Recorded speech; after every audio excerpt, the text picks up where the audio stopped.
Hello everyone, thanks for visiting the Wasabi Aquarium channel. This is the third episode of creating a Japanese style 45cm planted aquarium. The topic will be on native Japanese plants in this episode. Please watch episode 1 and 2 prior to watching this video. Let's talk about the concept for this layout, using this 45cm aquarium to my left.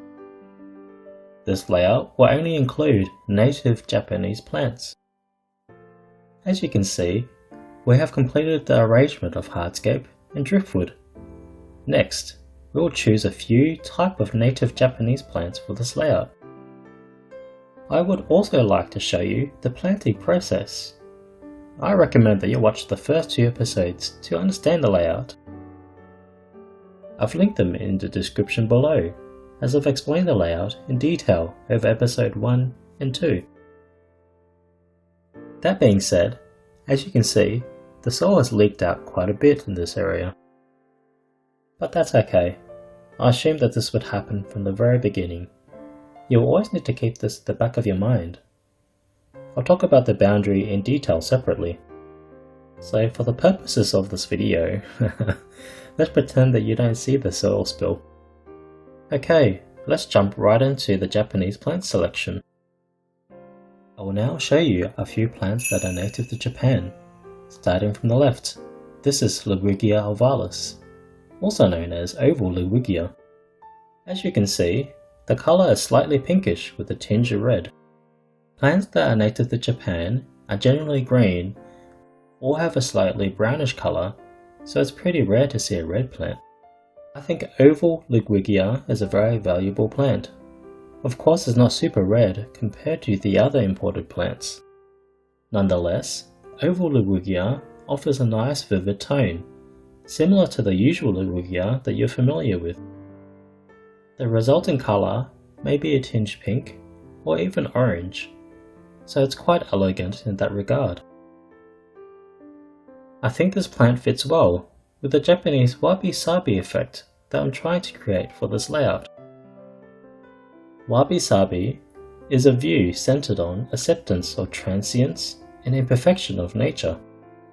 The next plant is called Eleocharis Acicularis, or Japanese hairgrass, which is native to Japan. This is a pretty commonly used plant here in Japan. Okay, the next plant is called Potamogeton Inbaensis. Viewed up close, it's a pretty stunning plant that is native to the Chiba prefecture. It may be a little difficult to find compared to the typical imported plants. As I've planned to make the layout following the wabi-sabi principles, I think this plant fits perfectly. As you can see, this plant is not so flash, but the leaves themselves are structurally beautiful. This is Potamogeton Oxyphyllus, also native to Japan. It doesn't look so nice as is, but trust me, it looks great with some water flow. In a nutshell, I think it's very easy to keep. A pro tip is to factor in the plant's growth rates. Please note that this plant has a very rapid growth rate. This is called Callitriche Palustris. Known as water starwort, although found in Japan, it's not native but very easy to find. Having said that, it suits wabi-sabi. Depending on water conditions, it grows sideways. I think it's very easy to use for small aquariums. The last stem plant of the bunch. This is Cardamine Lyrata, native to Japan's marshlands. It's a fast growing plant with a very cute leaf shape. The last plant is Riccia Fluitans. As you can see, it's currently attached to a stone. It's often just referred to as Riccia. This is typically included under the wabi-sabi category. I occasionally see Riccia flowing naturally in the fresh Japanese rivers that I have visited. It may be difficult to picture Riccia in nature at home. Having said that, these plants satisfy the wabi-sabi effect for my Japanese layout. As usual, please spray the substrate lightly before planting. I will now commence misting some water into the substrate. Let's spray the entire surface area of the substrate. As you can see, it's convenient to use a pressurized spray bottle just like this one. I have posted the details of this product down in the description box below. Make sure you check it out later. This is the best camera angle that I can achieve whilst working on the aquarium at the same time. Apologies as I can't place the tripod anywhere else, and if I stand in front of it, you won't be able to see what I'm doing. Okay, now that it's misted, let's commence adding the plants in. The typical planted aquarium will have plants in the foreground. My layout differs as it has a sand front, with the raised planted background gravitated towards the left of the aquarium. We'll start by placing the Potamogeton Inbaensis in the background. If you plant it in the foreground, it will cover and hide your entire layout, so please only plant it in the background. If you take a close look, the plant has a slight overhang. With good water flow, it will look wonderful. I think it's good placement. Okay, the left of the background is now complete. But why the gaps? The typical planted aquarium has minimal gaps between the plants and the hardscape. You'll need to factor in the plants with the large leaf sizes, as they will suffer if they are planted too densely. This is the reason why I have planted Potamogeton Inbaensis with a safe distance between one another. This ensures that they get sufficient lighting and thrive within the layout. If you ignore these principles and plant densely, you'll find that the plants will suffer and ultimately melt away. This is hence the reason why I didn't plant it very densely in this tutorial. I planted it with a gap between one another. Okay, let's carry on and add some plants between these gaps to ensure good continuity of the layout. Please note these techniques carefully as they apply to all planted layouts. I have straightened the Potamogeton Inbaensis for a better view. I have chosen to add an oval Ludwigia to fill in the gaps in the background. With its slightly pink and reddish colour tones, oval Ludwigia offers a great contrast to the light green hues in the background. Rightio, let's go ahead and plant it in.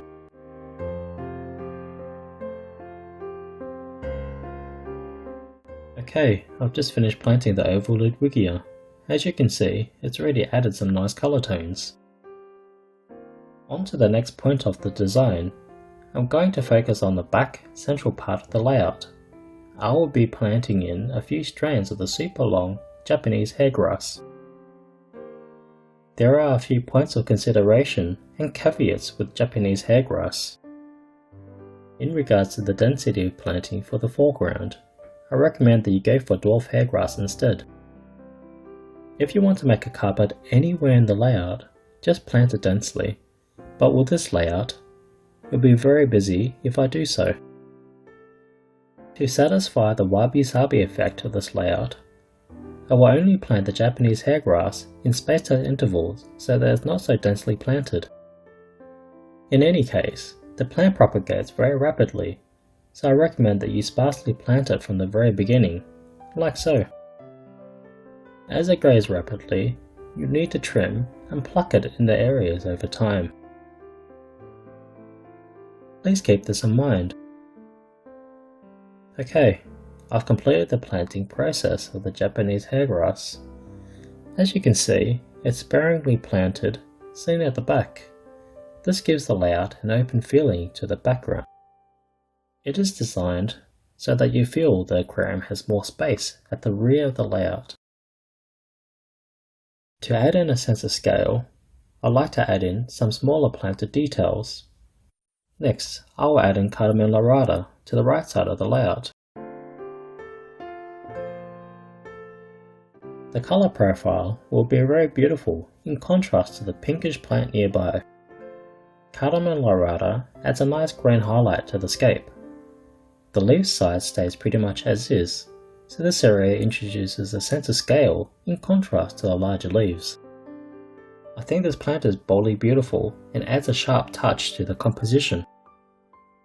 Okay, I've just finished planting the Cardamine Lyrata. I've also planted it next to the oval Ludwigia, like so.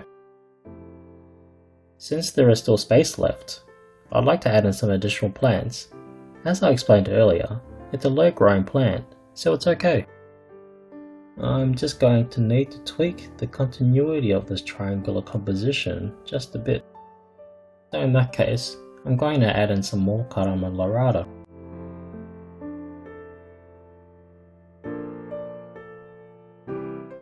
Okay, the layout is coming together quite well.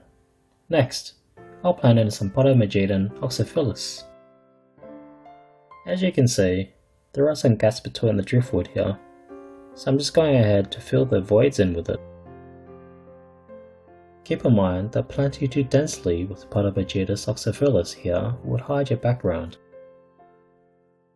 So I'd like to plant only a few of them in between these gaps. By doing so, you get more of a natural feeling of continuity when looking at the aquarium at all angles. Alright, the planting layout is now complete. Everything is planted from that tray, with the exception of using the Riccia plant. Let's do a front view. Okay, this is what it looks like viewed from the front, obviously with no water filled in. My apologies to the viewers. It's probably difficult to picture what it really looks like without water. Anyway, on the left we have Potamogeton Inbaensis with the oval Ludwigia in the front portion of the layout. Next to it we have Cardamine Lyrata leading out to the open space. This is contrasted with the Japanese hairgrass in the background for the sense of depth. This is what it looks like from the front, leading to the end of the triangular composition to the far right of the aquarium. This then leads onto the sparsely planted mass between the driftwood, in essence completing the wabi-sabi layout. Okay, this concludes the planted component of this episode. Panning out, the layout looks pretty good so far. So, in the next video, I'll show you what it looks like when the aquarium is filled with water, along with some other final touches to the layout. How was the video? I showed you the planning and processes of adding native Japanese plants to the layout. Additionally, with some tips and tricks. I hope this helps out with your next scape. As previously mentioned, I will also talk about the arrangement of the foreground plants in the next video. I think the making of this series will be complete by the next video, so please keep posted to my channel by hitting the bell notification icon. You will be notified when I upload videos to this channel. In regards to this Japanese style aquarium, I'll show you the completed aquarium in the next video. At this point, the Japanese plants have added in some dimension to the various color tones to the layout. I typically use only imported aquarium plants in my aquascapes, but as you can see, Japanese plants can also add in a special color and style to any aquarium. It doesn't look so flashy, but it appears quite reserved with some color. Overall, I think it's good going back to basics and understanding the design. A well-executed planting tank is all about the aquarium plants. Not being so flashy, maintaining good appearances, aesthetics, and understanding is only a good thing for a relaxed style planted aquarium. However, I think it's interesting to create an all-green layout. That idea intrigues me. Anyway, if you have any questions in regards to this 45cm aquarium, drop a comment below. Nora Akka will try and answer your questions. As usual, commonly asked questions may be featured in future videos, so don't be shy and ask away below. It is my absolute pleasure in helping you at home. I'd be very appreciated if you like, share and subscribe to the Wasabi Aquarium channel. So with that, I'll end the video here. See you next time.